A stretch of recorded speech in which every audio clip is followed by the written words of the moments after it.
Hi, boys and girls. Welcome to another Read Aloud with Miss Tabak. In our continued studies of Women's History Month, Miss Tabak decided to read another great book about a famous woman in history. Her name is Clara Barton.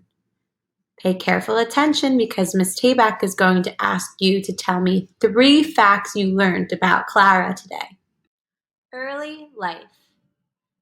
Civil War nurse Clara Barton was born December 25th, 1821, in Massachusetts. Her parents were Stephen and Sarah Barton. Clara had 2 older brothers and 2 older sisters. Clara's brothers and sisters taught her reading and math. In 1833, Clara's brother, David, was hurt in a fall. Clara cared for her brother for 2 years until he was better. Young adult. In 1839, Clara took and passed a test to become a teacher, just like Miss Tabak. At this time, teaching was one of the only jobs for women. Clara enjoyed teaching. She treated her students with fairness and respect. In 1852, Clara started Bordentown, New Jersey's first public school. But because she was a woman, Clara was not allowed to be in charge of the school. She left the school in 1854. Boys and girls, can you turn and talk to a family member? Do you think this is fair? Why or why not? Clara moved to Washington, D.C. to work in the U.S. Patent Office. By April 1861, the Civil War had begun.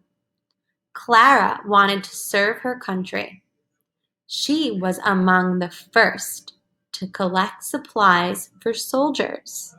That meant that she was going to collect things that soldiers could use during the war.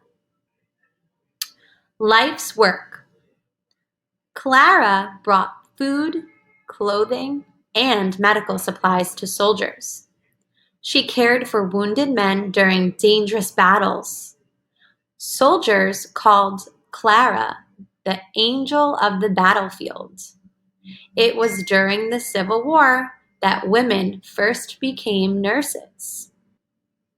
At the end of the war, President Abraham Lincoln asked Clara to find missing soldiers. Clara sent soldiers' names to post offices and newspapers. People sent information to Clara. By 1869, she had helped find 22,000 missing or dead soldiers. In 1881, Clara formed the American Red Cross. This group gives food, medicine, and other supplies to people hurt by wars or disasters. Later life. Clara led the Red Cross for more than 20 years. In 1912, Clara died at age 90. But the work she started with the American Red Cross continues today. I really loved this book because I think Clara Barton reminds me a lot of myself. She became a teacher. She loved to help people. Now it's your turn to think about Clara Barton. Can you tell me 3 facts you learned about Clara today? In your Google Doc or on a separate piece of paper, you are going to draw 3 facts that you learned about Clara today. Then you are going to write 3 facts in a sentence telling me what you learned about Clara Barton. Please take a picture of your work and send it to Miss Tabak so that I can grade your work. See you next time.